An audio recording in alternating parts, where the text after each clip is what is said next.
Lawrence Ferlinghetti is sometimes called the Dean of the Beat Poets, but like every other statement about him, it's open to argument. He doesn't consider himself a beat poet at all, despite the fact that he was the friend of Allen Ginsberg, Jack Kerouac, Gregory Corso, and others who said they were. Ferlinghetti has remained a mystery, and I found it impossible to research his life. Consider this paragraph, for instance, from the Norton Anthology of Modern Poetry.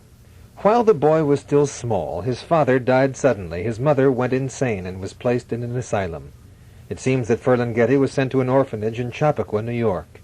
He was apparently rescued by a relative of his mother, Emily Monsanto. She took him with her to France for several years. On their return, his, quote, aunt took a job as a French governess in a family named Lawrence. And after she too went insane, Ferlinghetti remained with them. It may have been from them that he derived his first name. What it had been originally has not been disclosed. So, when I had an opportunity to talk with Ferlinghetti — he does not normally give interviews — I thought it would be an excellent chance to make a contribution to the history of books. What are the facts of his life? But not forgetting that the importance of a poet is his poetry, I asked him to start off by reading one of his well-known early works, In Goya's Greatest Scenes We Seem to See.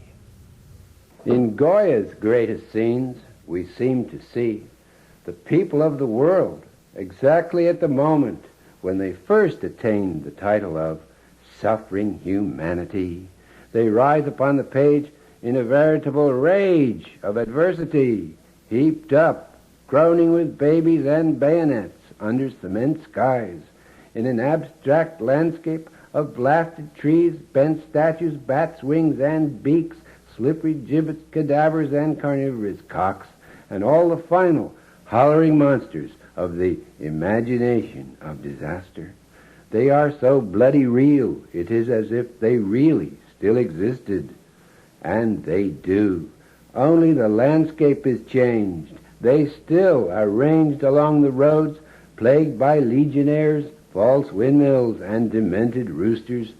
They are the same people, only further from home, on freeways 50 lanes wide, on a concrete continent spaced with bland billboards illustrating imbecile illusions of happiness.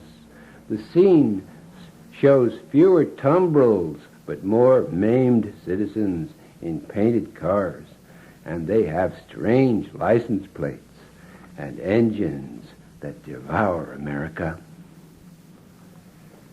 I like that poem. I'm not really sure why. It seems almost as though you're describing something that's really reprehensible, but in a happy way. You seem to like its reprehensibility. Oh, this poem is an early ecological poem written well, it was written 20 years ago. And I don't know where you get the impression that I'm liking what I'm criticizing in the poem. It's obviously an attack on the most I guess it's the roller coaster rhythm and the very picturesque language. It's not a roller coaster, the freeway rhythm. It's obviously on the most superficial level an attack on the infernal combustion engine. The automobile is public enemy number one, more so today than it was 20 years ago. It's the single thing that has transformed the face of the earth more than anything else, even more than TV, I believe. Actually, it's an attack on industrial civilization to carry it still to a broader level. So because industrial civilization is obviously bad for earth and man. And the problem today is, even more than when I wrote the poem, was how to dismantle industrial civilization. How to dismantle industrial civilization without killing everybody. We used to say in anarchist circles how to destroy nationalism without killing anybody. But I think industrial civilization is in all countries of the world, even in the totalitarian countries. And it is destroying men. It's a much greater threat than nationalism is today. I've been talking to some people recently who've been telling me about the humanistic possibilities of the computer. Now, it seems to me that you're the person to give the other point of view. Well, what are they saying? Well, they're saying that computers can help artists and poets by doing research and storing things and retrieving things for them. Well, I have a dog that does that for me. He retrieves very well, and he stores things for me. I can't find them for days at a time, and I understand that material gets lost in computers, and you can't find it for longer than that often. By the way, I want to thank you very much for agreeing to do this interview. I understand that you rarely participate. But my main objection to interviews is that it's concerned with the life of the poet or the writer or whoever's being interviewed, rather than the work itself. As you know, I asked first that that the interview be nothing but myself reading poetry, because what I have to say, if it's important enough, I try and put it in a poem. So what I have to say is the poetry itself, and not all the other miscellaneous thoughts surrounding it. That's right. And although your poetry is an object of interest here, there's another element, you know. I mean, here you are, sitting in front of me, flesh and blood, very much alive, and yet Lawrence Ferlinghetti is a mysterious figure in a way. We know less about you than we do about some Elizabethan poets. And that, I've got to say, that makes for interest, for curiosity. Well, maybe Shakespeare was right. You see, he became the most famous by completely veiling and keeping secret his own private life. So the private man, Shakespeare himself, is still being debated, who he was. Do you mind discussing your own life? Can I ask you some of the questions that puzzle me and puzzle a lot of scholars? What's puzzling? Well, what year were you born? There's debate about whether it's 1919 or 1920, something as simple as that. Well, I was my childhood was very confused. So I was born in New York, but I went to France. A French aunt of mine took me in swaddling clothes to France when I was, well, I don't know, just a few days old, and I lived in France till I was 6 or 7. My French aunt led me to believe I was French. I spoke French first. Your father was Italian, your mother was Portuguese, your aunt... My father was Italian. He came over on about the same boat as the Godfather, and was an auctioneer in Little Italy, New York. And my mother was French, Portuguese, Sephardic. What was your given name? Lawrence. You mean first name? Yeah. Lawrence. You were named Lawrence at birth? Yeah, what else? Well, I don't know, but I've read that Lawrence was the name of the family that your aunt worked for and which subsequently adopted you. Right. Where did you pick that up? Well, I'm just setting up on you. I didn't realize it had been published anywhere before. Well, what were you called when you were very young? Lawrence. My family... So it was a coincidence that the Lawrence family happened to adopt you? Complete coincidence. My birth certificate says Lawrence Ferlinghetti. But my French aunt brought me back to this country and got a job as a governess in the Lawrence family in Bronxville, New York, which is the same family that founded Sarah Lawrence College. And then she left me there. She just disappeared one day. And that family brought me up. I lived around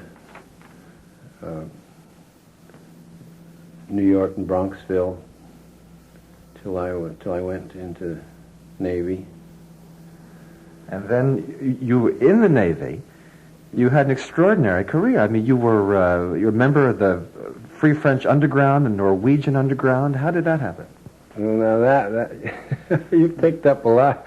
I wasn't in the Norwegian Underground. I wasn't in the Free French Underground, but I was on I was skipper of a United States subchaser, 110-foot wooden subchaser. You were lieutenant commander. Well, when I was mustered out of the Navy, that was my rank. But at that time, I was commanding officer of this little escort vessel. I was only a lieutenant. I'd had a lot of experience on boats in New England during the war, before the war. And so I really loved the sea, and I knew how to handle small boats. And so the U.S. Navy was very hard up for anyone that really had any sea experience. And so I got to be skipper of the SC after being in the Navy about 3 years. So this would have been about 1943, and we went across the Atlantic, and we were in Scotland, where we trained a Norwegian crew who were escaping from Norway. This is during the Nazi occupation of Norway. And as the crew arrived, we trained them to run our ship, and then when they had enough of a crew, we turned it over to them. We went off the coast of Norway with them one trip. And then... that was dangerous. Well, it was in the worst part of the sea war. It was when the North Atlantic convoys were getting shot up pretty badly. How extraordinary it is. Don't you see the contradiction? You described yourself to me already as an anarchist, as a surrealist, and here you are, a lieutenant commander, or whatever it was, a lieutenant, in the Navy doing, forgive my adjective, heroic things in World War II. Well, it was I was politically unconscious at that time. You're ashamed of your heroism. No, I didn't say I was ashamed. I said I was politically unconscious at that time, which is a normal state for most American boys. I was in graduate school at Columbia after I left Time magazine. I didn't know any of the people in Columbia College. That's where Jack Kerouac and Allen Ginsberg and Burroughs were. I didn't know any of them. I lived in the village, in the West Village, in New York City, and then I lived in the Lower East Side, and I went to Columbia. But I was in the stacks in the English library reading Victorian literature. I did an M.A. on Ruskin and W.J. Turner, the painter. And then I went to France on the GI Bill. To the Sorbonne? Yes, and I got a doctorate there. Now, here, I'm sure this is apocryphal. The story I heard, and knock this one over quick because I can't stand it. The story I heard is that you wrote your doctoral dissertation on the history of the urinal. No, it was Histoire du pissoir dans la littérature française. Well, c'est la même chose, then. But it isn't true. Well, it's a good surrealist imagination. I mean, well, since various biographies of you are so full of surreal information, this is an opportunity for us to correct that stuff. But what was your doctor? Why correct it? It's much nicer and more imaginative to think that the Sorbonne would actually give a degree to someone who had done a thesis in this remarkable subject. You couldn't get an American university to give you a degree in an unpedantic subject like that. When did you first find yourself being called a member of the Beat generation or a Beat poet? You were at some point you were called the Dean of the Beat poets because you're a bit older than Kerouac and Ginsberg, etc. Well, I became associated with the Beat poets by publishing them. City Lights Bookstore. I started City Lights Bookstore with a man named Pete Martin, not the New York columnist, but another Pete Martin, who now has a bookstore called the New Yorker Bookstore in New York City. We started the bookstore in 1953. It'll be 25 years this year. 2 years later, after Pete left, I started publishing books under the imprint of City Lights. And so I published myself first, like most poets, and then I published Gregory Corso and Kenneth Patchen, who wasn't a Beat poet, Kenneth Rexroth, who wasn't a Beat poet, and then the fourth volume in the series was Allen Ginsberg's Howl, for which we were arrested as if it were an obscene book. And we won the trial. It had a big court trial. And so that made Howl famous. And we sold a couple 100,000 copies within the first 3 years. And then that's how I got associated with the Beat writers. There's one little bit of literary history that you omitted. City Lights was the first bookstore devoted to paperbacks in history. Yeah. And that's pretty important, It's isn't hard it? to realize that in 1953 there weren't any paperback bookstores. The only place you could get paperback books was in a drugstore or a newsstand, and there the people who ran the stores didn't know the books from toothpaste, and they were supplied by magazine suppliers. And so if you wanted, there were Penguin books around in those days, and early Avon books and early Pocket Books Incorporated editions, but that's about all there was, and you just couldn't find them, so we couldn't get the door closed as soon as we opened. Yeah, We were open till midnight right away, 7 days a week, and we still are. So in addition to the other contradictions in your life, you also had one terrific business insight that anybody from the Harvard Business School would appreciate. Well, I know it never occurred to me that it was a business. Bookstores really aren't. Well, if they're businesses, they're very slipshod businesses. Let's talk about this beat movement with which you have been associated for better or for worse. Does that movement have a lasting literary significance? LLS, lasting literary significance. Well, I don't know. I don't see anything else on the horizon. It seems that the beat writers were right. The Beats were more or less the only poets in America strongly associated with the anti-war movement and with the pacifism and anarchism, anti-government feeling. You know, I have never felt that you really fit into the beat movement because Kerouac and his followers, when they talked about being on the road, were talking about disengaging. And I never thought of you as being in an ivory tower as a poet. No, either did I. One thing that strikes me in looking at your poetry is that there are a lot of images from the circus, from carnivals. The circus imagery in my poetry really comes via Chaplin, I should say. Yeah, the early Chaplin as Charlot. In France, they call Chaplin Charlot. In America, they don't. I have a poem called Adieu à Charlot, which I wrote, finished writing just after he died. The French newspapers at the time of Chaplin's death had full-page headlines, Adieu à Charlot. Over here, even in the New York Times, it's just a 2-column story. Do you have it handy? Could we hear part of it? Adieu à Charlot. Goodbye to Chaplin. Sons of Whitman, sons of Poe, sons of Lorca and Rimbaud, or their dark daughters. Poets of another breath, poets of another vision. Who among you still speaks of revolution? Who among you still unscrews the locks from the doors in this revisionist decade? You are president of your own body, America. Thus spoke Cush in Tepoztlan, young blood, wild-haired angel poet, one of a spawn of wild poets in the image of Allen Ginsberg, wandering the wilds of America. You Rambos of another breath, sang Cush, and wandered off with his own particular paranoias, maddened, like most poets, for one mad reason or another, in the unmade bed of the world. Sons of Whitman, in your public solitude, bound by blood duende. President of your own body, America. Take it back from those who have maddened you, back from those who stole it and steal it daily. The subjective must take back the world from the objective guerrillas and guerrillas of the world. We must rejoin somehow the animals in the fields in their steady state meditation. Your life is in your own hands still. Make it flower, make it sing. So sang Mad Cush in Tepoztlan.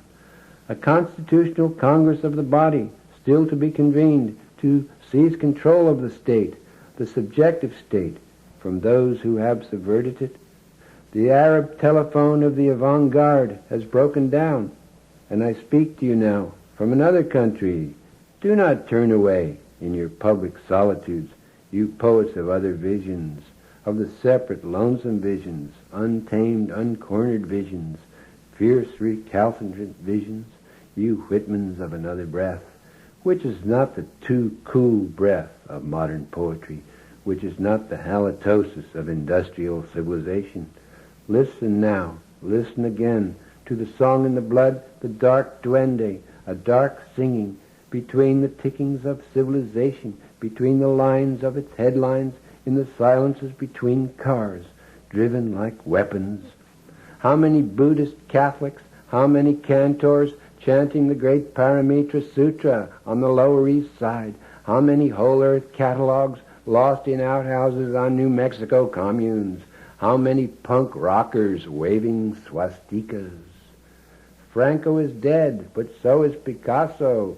Chaplin is dead, but I'd wear his bowler, having outlived all our myths but his, the myth of the pure subjective, the collective subjective, the little man in each of us, waiting with Charlot or Pozzo. On every corner I see them, hidden inside their tight, clean clothes. Their hats are not derbies, they have no canes, but we know them. We have always waited with them. They turn and hitch their pants and walk away from us down the darkening road in the great American night. So Lawrence Ferlinghetti, too, is walking down the road, his life no better illuminated now than it was before this conversation.